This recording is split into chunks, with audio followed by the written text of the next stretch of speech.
I'm Alex Onyia, and I'm the CEO of Educare. I wouldn't say I've been so passionate about education, but I know I've been very passionate about software, and I've always wanted to create software that can really transform different industries.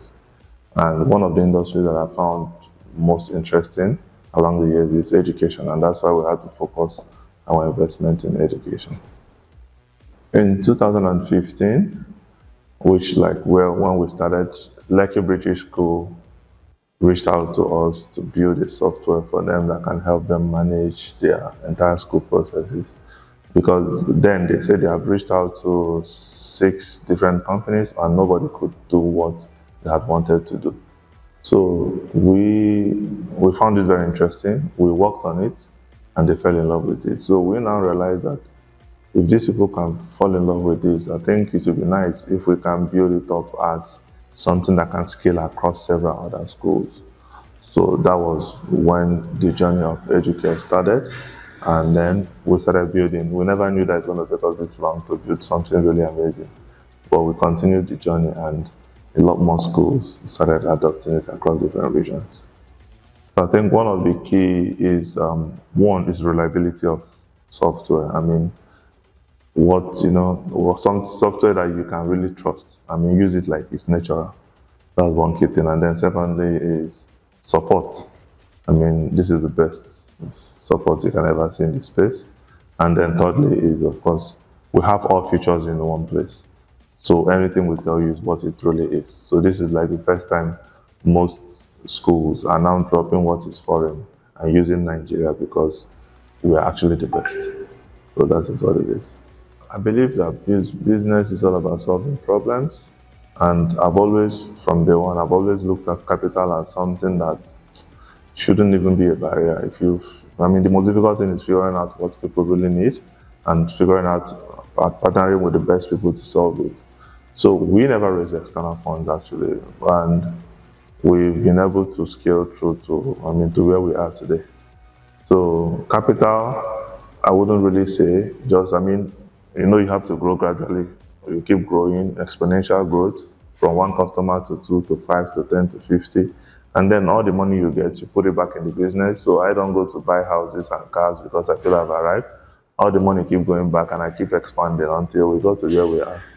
So for me, that's basically it. Many founders, one of the things you think is they're building companies to raise funds, or they're building companies to impress investors, or they're building companies based on what they read in the book. Many of them are really not passionate about it. They wanted to do or the problem. But for me, I think what matters most is the problem we are trying to solve and the solutions we are building at scale. And that's how we've been able to navigate through. For educational section and the sector, I think we have different facets. So for me, I like to do purpose-driven goals. So the thing is, for me, I would like to say, what do we want to be in the next 5 years? Do we want to be the global workforce? Do we want to be the engine? If we say this is what we want to be, then we have to now invest in what is necessary. Like for instance, one key area is technology. 2 is care. 3 is, facilities and equipment. So because of what I want to achieve, it will be a lot easier for me to know what I want to do. I'm not so good in terms of government and policies, but most of the things I do is based on the goal. So I spend a lot of time figuring out what I want to achieve, and then everything I build alongside it is towards that goal. So for me, if I see Nigeria as like, I'm from Enugu, and one of the things I've gained coming from Enugu is one place that most of the most brilliant talent in terms of learning and education is actually from Enugu, and that's how most of engineering is actually from Enugu. And I bet you, because of that, most of the time I go back to where I'm from to be able to pick the right people and still bring them to Lagos to ensure that they build a product that transforms the system. So if we identify that we need to be the global supply for talent, I think we need to now gradually start investing critically into the environment, because learning is not just about technology and all. Environment needs to be extremely safe, extremely sane, and then when you put technology as support, then it makes it a lot easier for people to learn. So one of the key things that we are trying to do now is to be able to change the way learning is done, learning and assessment is done. First is that we're investing a lot in global assessment. Right now, we are standardizing like JAM, WIEC practice. We've hired a lot of PhDs trying to see how they can use their hand to explain these concepts, solve these questions. We're investing in JAMB, WIEC, IG, BC, and all these past questions. And then we're also doing in terms of school assessment. We want schools to assess the children, no more the teachers.